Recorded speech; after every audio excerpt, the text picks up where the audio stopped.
fazendo algo diferente. E devia ser incrível tal coisa. Num dia, Jesus entrava no templo quebrando tudo. No outro dia, se assentava com um pecador na sua casa. No outro dia, ele perdoava alguém, uma adúltera, e mandava e falava para ela ir não pecar mais. No outro dia, ele mandava todo mundo embora porque eles só estavam a fim de comer e de beber. Jesus era imprevisível, mas ele agia segundo um propósito. Amém? Vamos orar? Deus, eu quero te agradecer por esse dia. Quero agradecer por essa noite, quero te agradecer por esse culto. O Senhor é muito especial para as nossas vidas e obrigado por sua presença aqui. Que o Senhor possa nos conduzir, ó Deus, ao longo desse tempo e que o Senhor possa nos ensinar, que o Senhor possa falar aos nossos corações, em nome de Jesus. Que possamos, ó Deus, sair daqui edificados pela tua palavra.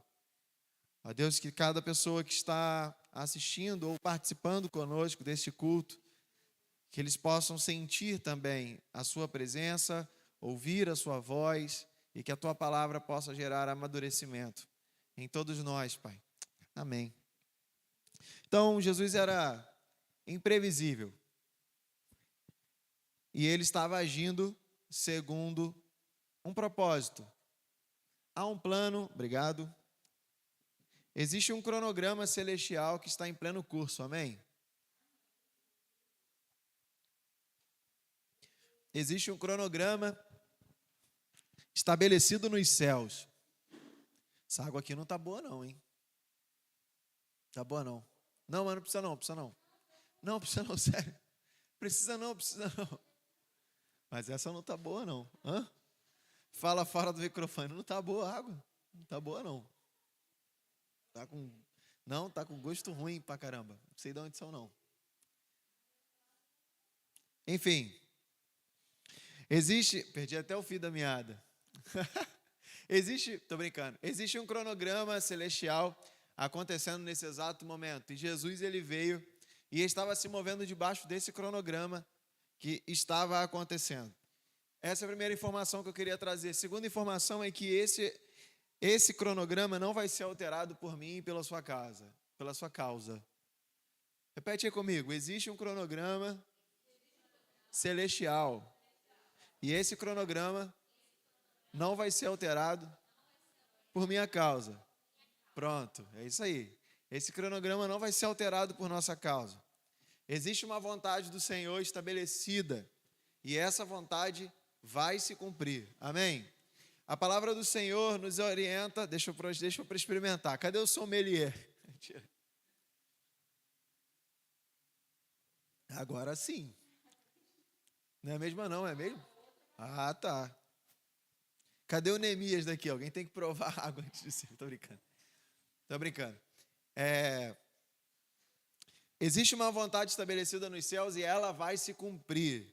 A oração que Jesus nos ensinou já fala logo no comecinho: Pai nosso que estás no céu, santificado seja o teu nome, venha a nós o vosso reino, seja feita a sua vontade. Aonde? Então, em todo lugar está fazendo a vontade do Senhor, e foi a orientação de Jesus quando orássemos ao Senhor, orássemos dessa forma: que fosse a vontade do Senhor, que fosse realizada a vontade do Senhor, aqui na terra como é realizado nos céus. A gente mora ainda nos céus? Não, mas a gente mora aqui na terra. Estamos sujeitos à realidade da vontade do Senhor. Até aí, nada demais, nada de novo. Até aí, só relembrando coisas que nós já sabemos, já ouvimos, já lemos, já estudamos. Mas, afinal de contas, o que é a vontade do Senhor? Afinal de contas, quais são as vontades de Deus? Afinal de contas, quais delas servem para o nosso tempo? Quais delas nós vamos viver no hoje? Existem vontades do Senhor que foram vividas no Éden, depois no deserto, depois nos profetas, ao longo dos reinados, ao longo dos anos, em Jesus, depois de Jesus nos discípulos, depois dos discípulos que vieram. Existiram vontades do Senhor acontecendo no tempo das minhas bisavós, na minha avó, agora no meu tempo. Enfim, existem vontades que nós vamos viver nesses dias e que nós não viveremos. outras que vão ser estabelecidas, porque nós já estaremos com Ele. Enfim, a vontade do Senhor para os nossos dias. Qual seria a vontade do Senhor? Eu queria que você abrisse comigo em 1 João, capítulo 2, versículo 17. Existe uma vontade do Senhor que é para todo o tempo. Não importa em qual tempo nós vivamos.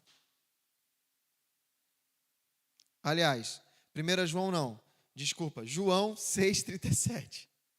Depois que nós vamos ler 1 João. Perdão. João 6,37. Quem achou, diga amém. Todavia, João 6,37, desculpa. Todo aquele que o Pai me der, esse virá a mim. E o que vem a mim, de maneira alguma excluirei. Pois eu desci do céu não para fazer a minha própria vontade, mas a vontade daquele que me enviou. E esta vontade do Pai, o qual me enviou, que eu não perca nenhum de todos que ele me deu, mas que eu vos ressuscite no último dia. De fato, esta é a vontade daquele que me enviou. E o que diz aí? Que todo aquele que vir o Filho e nele crer tenha a vida eterna, e eu o ressuscitarei no último dia. A vontade do Senhor é levar a muitos, ou a todos aqueles que viram o Filho dele, Jesus, e cresce à salvação, ao arrependimento e à salvação. O Senhor quer resgatar a humanidade que foi perdida. O Senhor quer resgatar o homem que teve a sua vida, o seu coração corrompido no Éden. Mas essa salvação estão para aqueles que verem o Filho e que creem nele, que crescem nele. Então a vontade do Senhor está se cumprindo nesses dias, amém? Porque eu e você estamos aqui. Porque um dia nós vimos o Cristo e nós nos apaixonamos por Ele e nós cremos nele, e por causa disso nós temos a salvação. E Jesus não nos perderá, nos ressuscitará no último dia. Isso acontecerá. Amém? E existe um chamamento que está lá em Marcos, capítulo 16, versículo 15, a toda a igreja. E isso diz respeito a uma pregação de algo à humanidade que visa fazer conhecido o nome de Jesus. A igreja do Senhor, ela tem hoje o desafio de se parecer com Cristo nessa terra, de demonstrar Cristo nessa terra. Cristo hoje não está fisicamente aqui. Cristo hoje não é tangível como foi há aproximadamente 2000 anos atrás.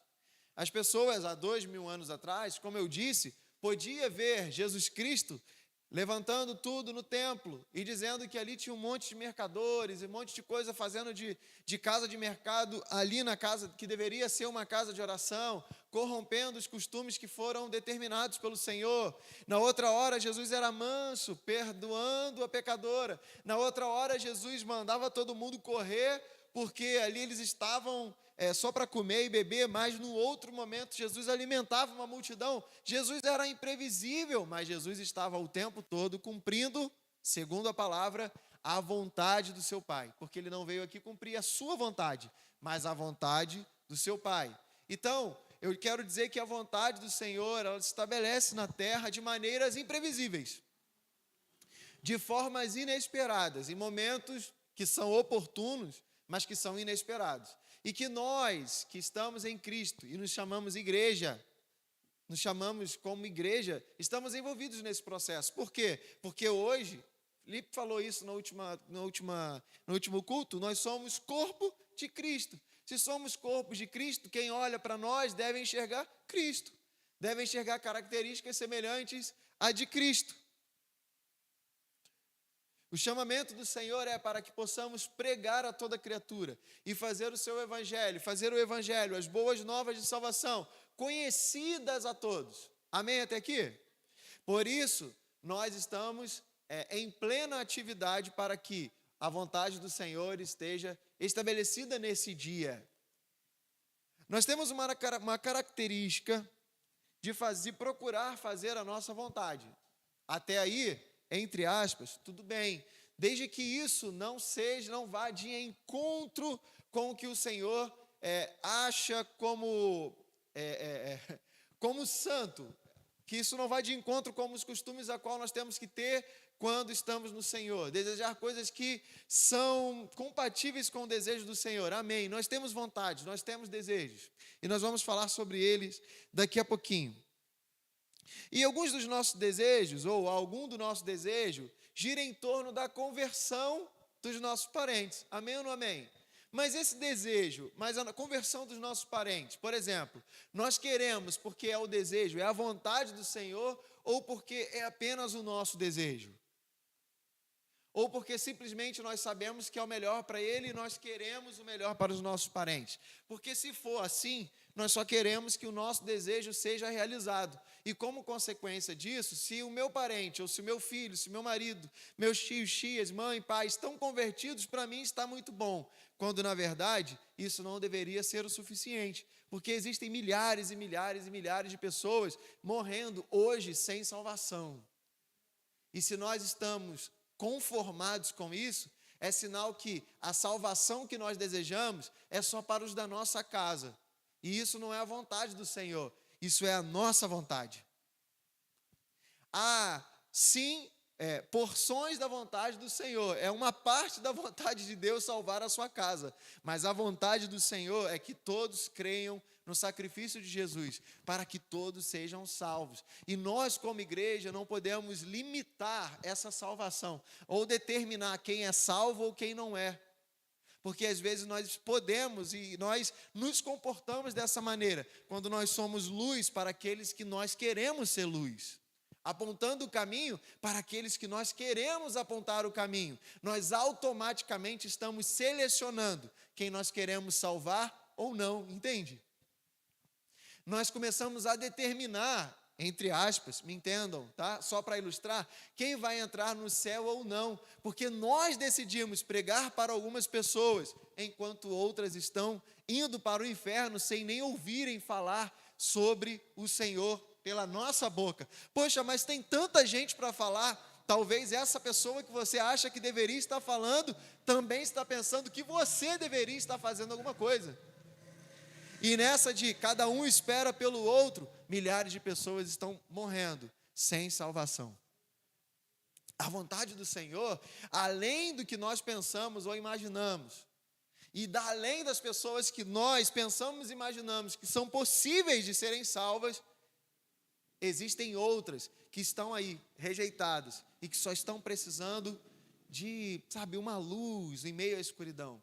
Hoje eu ouvi um testemunho de novo de um pastor que eu gosto muito de ouvi-lo, chama-se Nilson Júnior. E ele estava falando sobre a sua vida. Ele estava falando sobre o seu testemunho. E ele falava que a misericórdia do Senhor foi sobre a vida dele, porque foi inúmeras tentativas de pessoas de resgatá-lo das drogas e trazê-lo para o reino do Senhor, tentando levá-lo para casas de recuperação, e lá ele ficava algum tempo e saía, ficava outro tempo e saía, porque, muitas das vezes ele voltava a cair no mesmo erro que ele tinha cometido antes, e agora Jesus tira ele dali como pessoa rejeitada e tida como um problema para muitas pessoas, e usa esse rejeitado para salvar outras milhares de pessoas. Às vezes, amado, a missão que o Senhor vai nos dar é resgatar um só homem, que através dele milhares de pessoas serão resgatadas. Mas você não será menos importante do que ele, porque uma pessoa foi salva por causa da tua pregação e milhares de outras foram salvas por causa da pregação dele. Não tem isso no reino do Senhor. Nós vemos pessoas se movendo de forma pontual no Antigo Testamento e falando com pessoas pontuais. E os discípulos já falava com milhares de pessoas, mas o que seria dos discípulos se não fosse apontado coisas antes da vinda dele?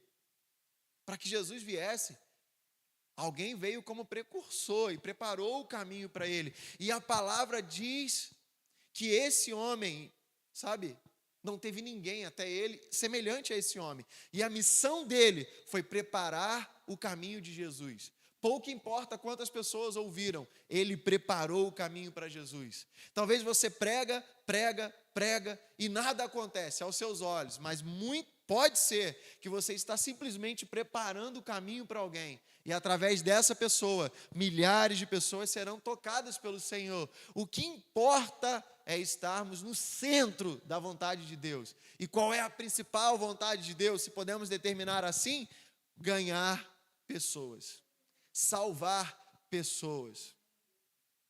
Perceba que Pedro, ele foi chamado por Jesus e ele fez muitas coisas. Cara, Pedro, ele é testemunho para nós hoje. Mas uma principal chamada ele teve. Olha, eu vou te fazer pescador de homens. Pedro, quando foi chamado, ele não era Pedro ainda. Ele não era o Pedro que nós gostamos de pregar, de falar sobre ele. Ele era simplesmente um pescador, brucutu, e que talvez pessoas não o selecionaria para um time santo, para um time de santos. Mas Jesus conhece o que ele pode fazer através de você. Ele é onisciente, ele é onipotente, ele pode fazer tudo. Todo aquele que ver o Filho, e crer, será salvo. E nós somos responsáveis.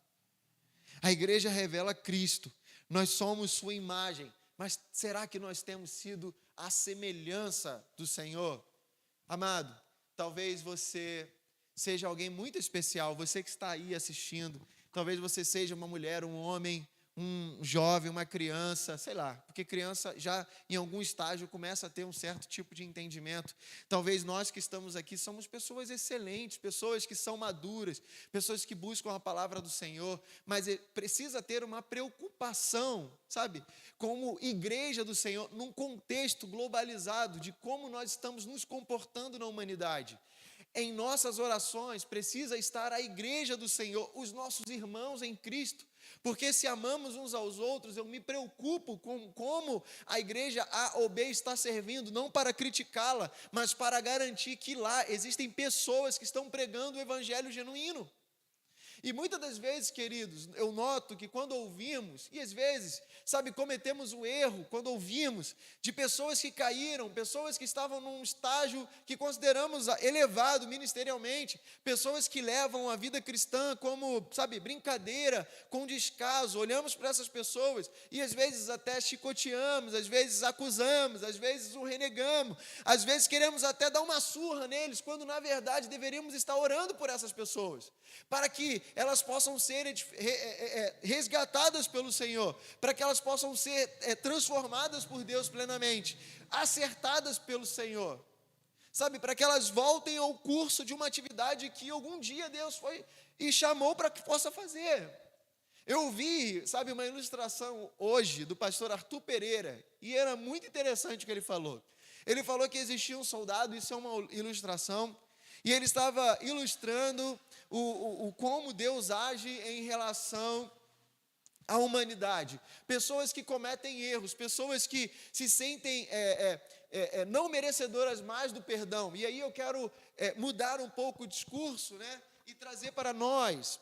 Talvez que em algum momento olhe para alguma pessoa e, sabe, não, essa pessoa não tem mais jeito, olha como Deus olha através dessa ilustração. E era um soldado, e esse soldado, ele muito ativo em guerras mesmo, e aí ele perguntou assim, para esse homem que estava se sentindo indigno do perdão do Senhor: cara, imagina esse soldado quando chega na sua casa, e aí ele está com aquela capa de guerra, você acha que ele vai jogar essa capa de guerra fora, ou ele vai lavar, ele vai consertar, ele vai cuidar, porque é uma capa especial, com o emblema do seu exército, enfim, o que ele vai fazer?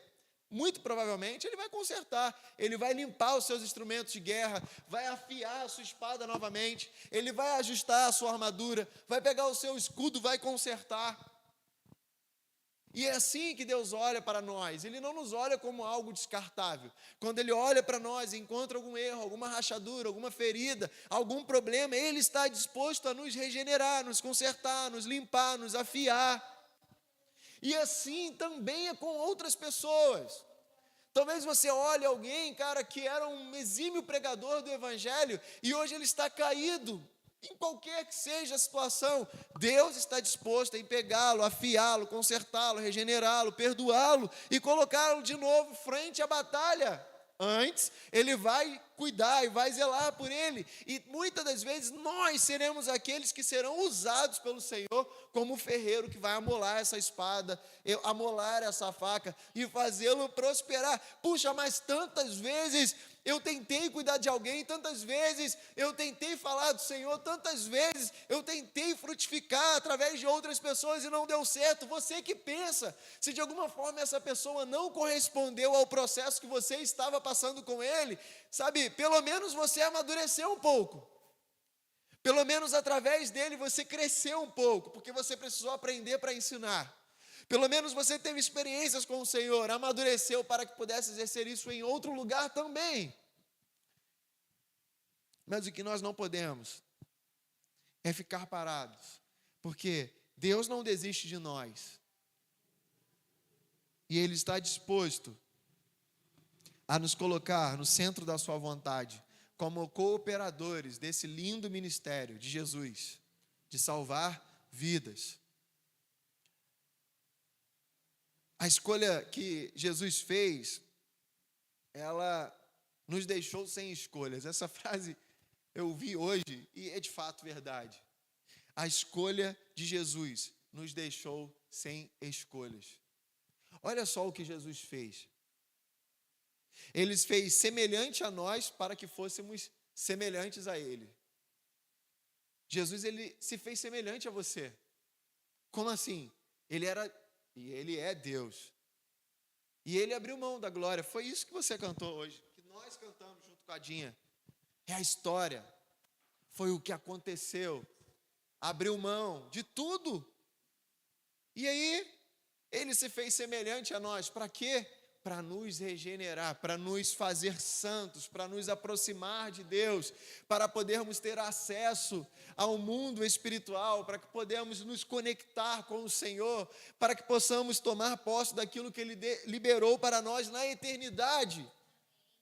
Ele renunciou para que pudéssemos ser resgatados por Ele. E assim como Ele renunciou, nós também precisamos renunciar. Abre comigo em Mateus capítulo 16, versículo 24. Mateus capítulo 16, versículo 24.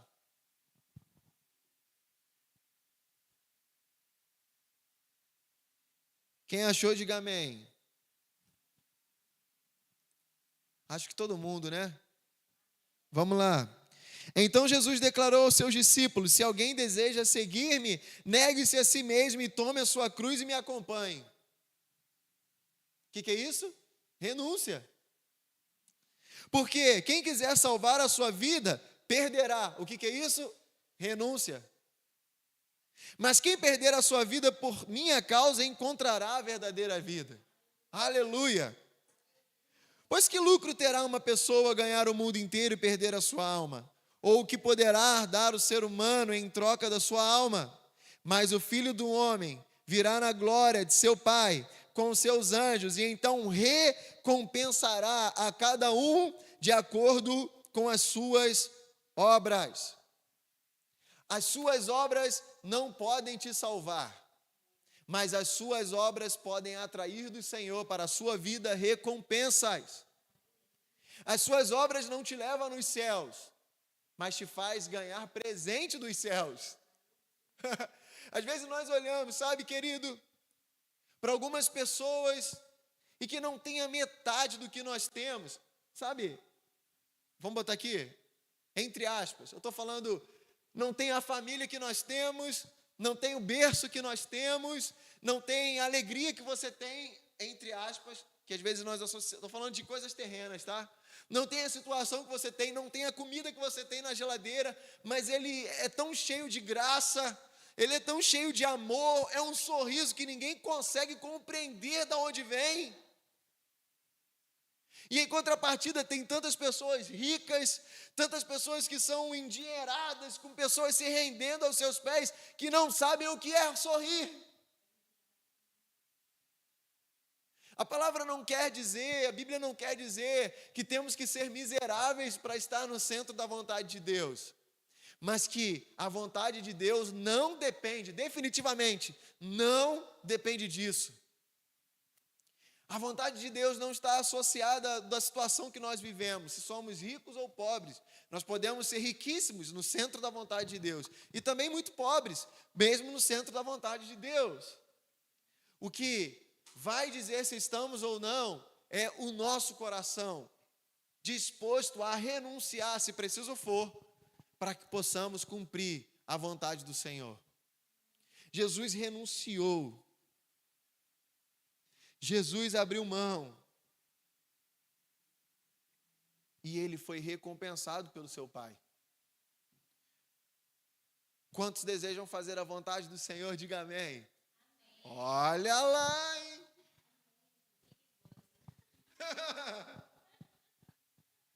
Quantos desejam fazer a vontade do Senhor? Diga amém. Olha lá.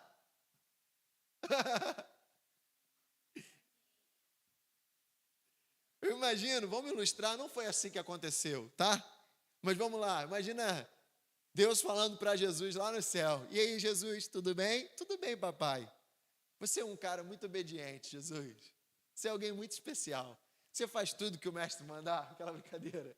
Faremos todos. Você vai fazer a minha vontade? Vou. Então, filho, desce. Vai se fazer figura humana. É mesmo? É difícil. E que mais? Você vai morrer numa cruz. A pior das mortes de homem.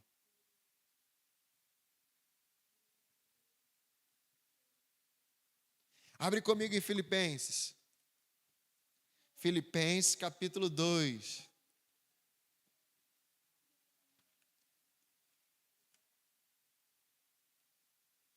Renúncia, querido, não é simplesmente abrirmos mãos de um café da manhã uma vez por semana.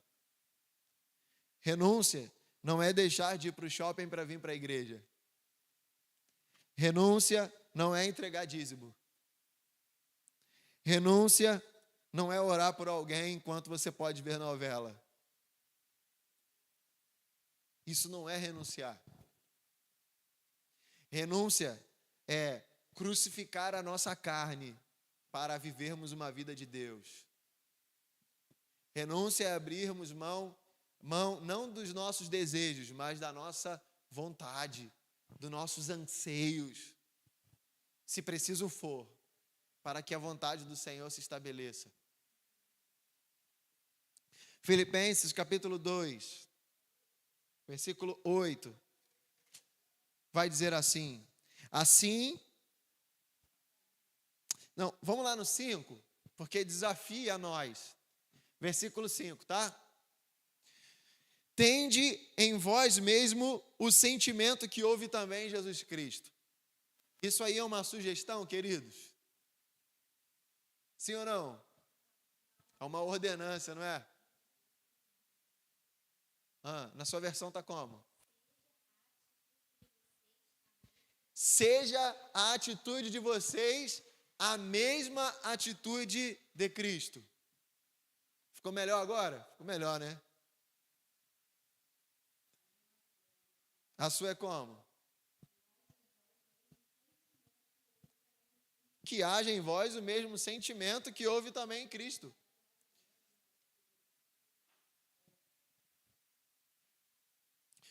Que desejo é esse? Que sentimento é esse? Que atitude é essa? O qual, tendo plenamente a natureza de Deus, olha só, não reivindicou o ser igual a Deus. Ele tinha a natureza de Deus, ele era Deus, não reivindicou, ele não levou isso em consideração na hora de fazer a vontade, de cumprir a determinação de Deus. Mas pelo contrário, esvaziou-se a si mesmo, assumindo plenamente a forma de servo e tornando-se semelhante aos seres humanos. Olha só, nós sabemos que na história que relata os momentos da cruz, Jesus, ele confirma a afirmativa, né, de que ele poderia sim dar ordem aos anjos, para que pudesse ali acabar com aquela história de uma vez por todas.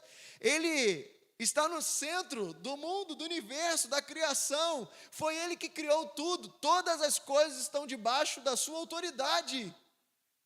Mas ele se fez servo. e tornando-se semelhante aos seres humanos, semelhante aos seres humanos. Assim, na forma de homem, humilhou-se a si mesmo, entregando-se à obediência até a morte de cruz. Obediência, renúncia. Vamos ver a recompensa.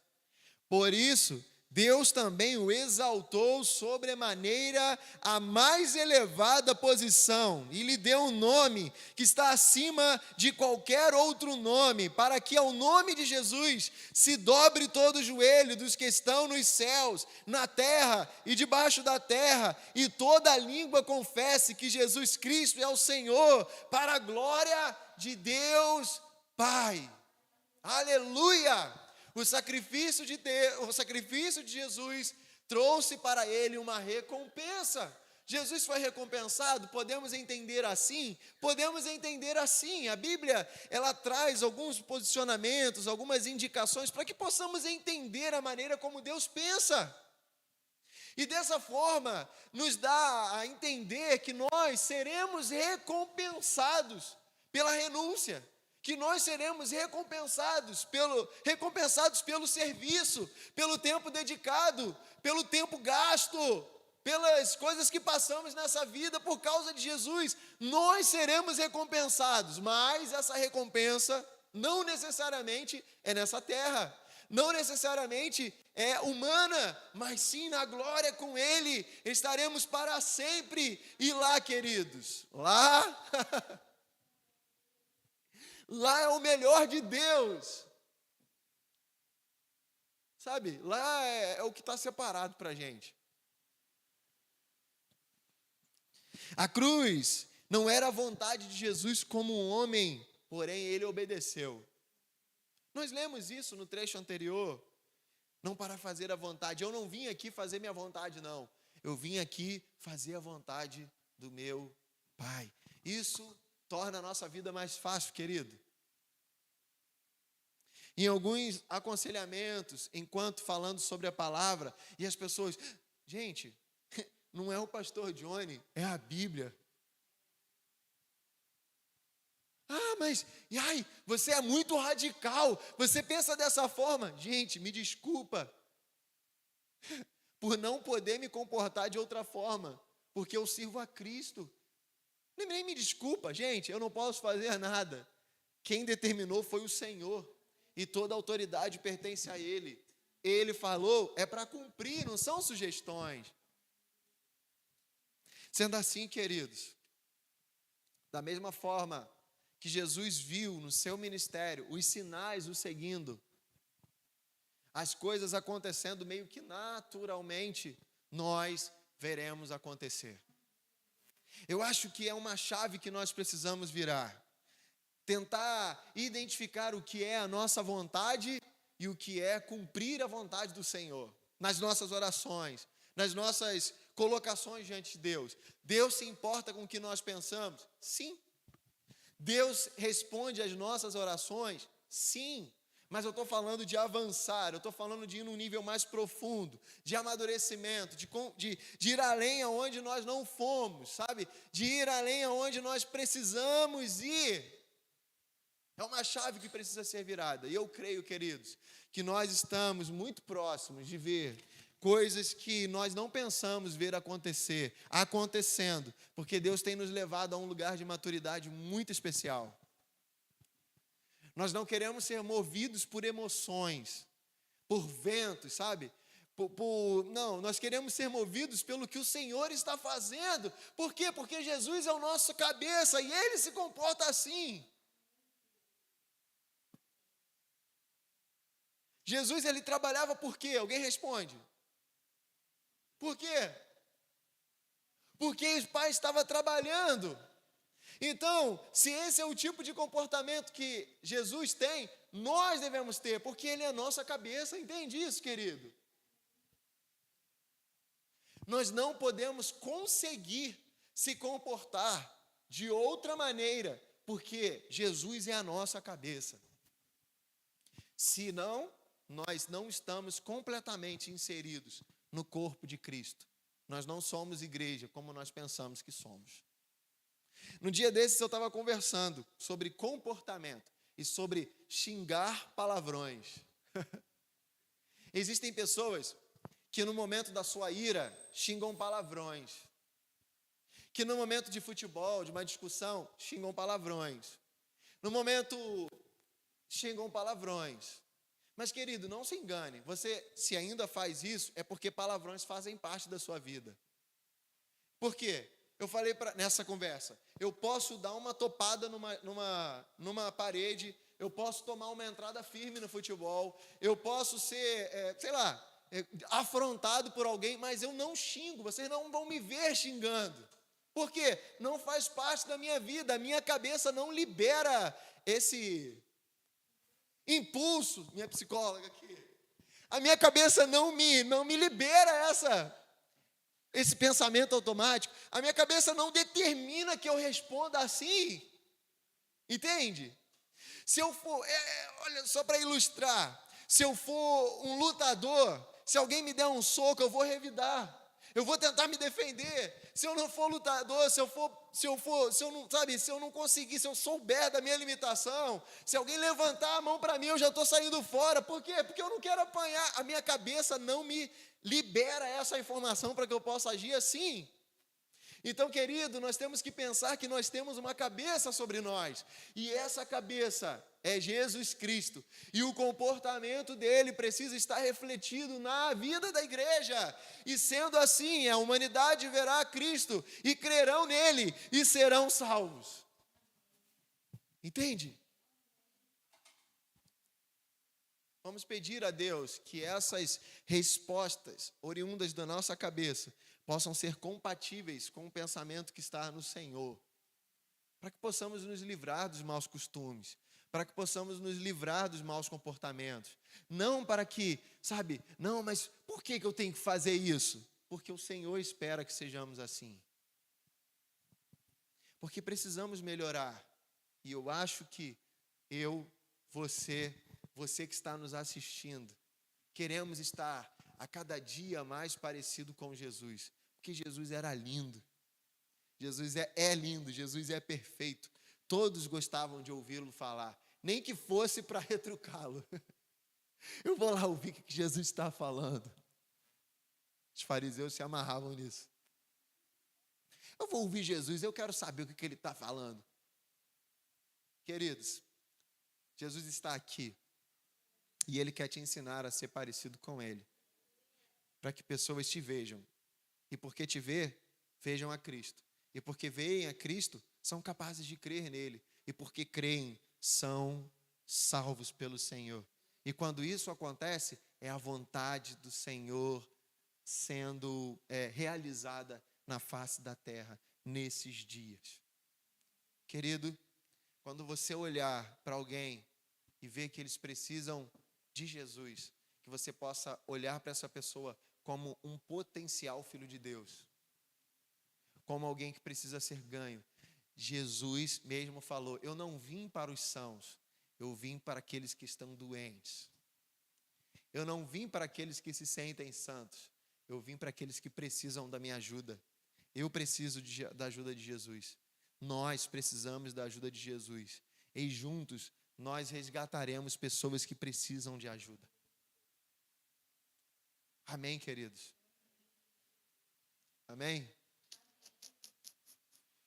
Gravem essa frase. A escolha de Jesus nos deixou sem escolhas. Porque se temos que ser parecido com eles, queridos, o nível de renúncia que nós temos que ter tem que ser parecido com o dele. É claro que ninguém vai ser crucificado.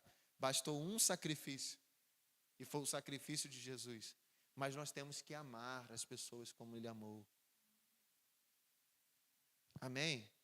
Vamos levantar, vamos orar. Hoje não vai ter sonzinho no teclado, porque existem momentos que nós temos que fazer escolhas em nossas vidas. Amar é uma escolha. Eu desejo amar, eu preciso amar, e por isso eu amo. Amar é uma escolha que fazemos. Vamos amar mais. Vamos apontar o alvo para o maior número de pessoas possível. Não vamos selecionar quem nós queremos ver nos céus ou não, mesmo que de maneira natural e impensada. Amém, queridos? Aquele garoto que talvez está ali cheirando cola na esquina, pode ser um pregador tremendo daqui a alguns meses. É isso. Deus, eu estava pensando hoje enquanto eu dirigia, e eu já estou terminando mesmo. Eu estava pensando hoje enquanto eu dirigia, porque pensando em obra do Senhor, né? E nós somos frutos da obra de Deus. Deus é aquele que não faz obra pronta, né? Deus não pega nenhuma obra pela metade. Às vezes na nossa vida, a gente pensa que Deus vai nos aperfeiçoando devagarinho. Hoje eu vou, né? Não, hoje eu vou ajeitar isso aqui. O que Deus espera é que nós venhamos a morrer e nascer de novo. O que Ele está fazendo não é te consertando, mas te construindo, é diferente. Ele está nos construindo, e conforme nós vamos crescendo, enrobustendo-se, e conforme essas coisas vão acontecendo, nós vamos revelando os frutos do Senhor, igual um prédio bem alto, uma construção bem alta, que nós podemos ver a beleza, que nós podemos ver o esplendor, nós podemos ver o detalhe da sua ornamentação, o detalhe da sua construção, e assim é a nossa vida. Conforme vamos crescendo no Senhor, as pessoas veem a imagem de Cristo em nós. Veem o quanto Ele é lindo, o quanto Ele é manso, o quanto Ele é amável, o quanto Ele pode transformar a vida de alguém, o quanto Ele pode modificar a história de alguém. É isso que as pessoas verão em você. Verão que existe um Deus que ama e que não desiste de ninguém, não descarta ninguém. Deus, Ele não despreza ninguém. Deus, Ele ama, porque Ele é amor. Ele não consegue se comportar de outra maneira, porque é a natureza, é a essência de Deus. Ele é amor. Então a igreja precisa ser o amor. Amém, queridos? Deus, nós te agradecemos por essa palavra e que nós possamos viver correspondendo a ela. Senhor, nos ajuda, porque sozinhos nós não conseguimos, não. É muito difícil, é desafiador termos o mesmo pensamento, termos as mesmas atitudes que o Senhor teve aqui na terra. Deus, é muito difícil. Então nós precisamos, Espírito Santo, do teu auxílio, da tua inspiração, da tua motivação. Nós precisamos, Pai, que a cada dia o Senhor se mova dentro dos nossos corações, modificando quem nós somos. Porque, de fato, Senhor, muitas vezes dá vontade de xingar, de socar, Deus, dá vontade de fazer coisas que nós não devemos fazer. Nós sabemos disso, é porque muitas das vezes, nós não conseguimos nos comportar diferente. Nós precisamos do Senhor. Definitivamente nós precisamos do Senhor, da tua maneira de transformar as pessoas, que comece em nós primeiros e que sejamos, cooperadores para que outras pessoas sejam transformadas através de discipulado, através de conversas, através de pregação, através do nosso testemunho no dia a dia. Pai, que seja assim. Nós não queremos nos conformar com pessoas que não estão em Ti. Nós não queremos nos conformar com cada vez mais jovens distantes do Senhor. Nós não queremos nos conformar com o nível de iniquidade crescendo à nossa volta. Nós não queremos nos conformar com a violência crescendo, com a prostituição crescendo, violência doméstica crescendo. Nós não queremos nos acostumar com essas más notícias, Senhor.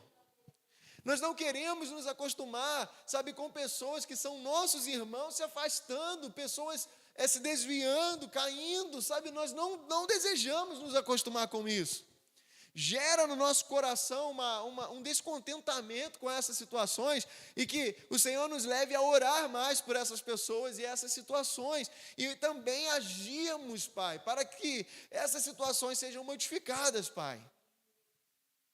Não só nós, mas que a tua igreja tenha esse comprometimento e essa mudança de chave em suas mentes. Deus, que a sua vontade seja a nossa vontade e não a nossa vontade tenhamos que querer fazer que seja a sua vontade. É diferente. Que a sua vontade seja a nossa vontade. Que a sua vontade, sim, assim como a oração que Jesus nos ensinou, que seja feita a sua vontade. Que seja feita a sua vontade. Em nome de Jesus, Pai. Leva-nos em segurança para os nossos lares, Pai. Que essa noite seja muito agradável, Pai. Protege-nos, guarda a nossa família. Que no nosso trabalho, Senhor, possa nos fazer prosperar. Que cada um que esteja assistindo agora seja edificado pela sua presença. Que no amanhã, ó Deus, um dia de incertezas, que o Senhor possa nos fazer permanecer e prevalecer. Deus, nós te agradecemos. E que o amor de Deus, a graça do nosso Senhor e Salvador Jesus Cristo e as doces consolações do Espírito Santo estejam sobre toda a igreja, não somente hoje, mas para todos sempre. Todos digam amém. Domingo, às 18h30, nós estamos aqui juntos, unidos, para louvarmos ao Senhor. Amém, queridos? Vamos em paz com essa palavra.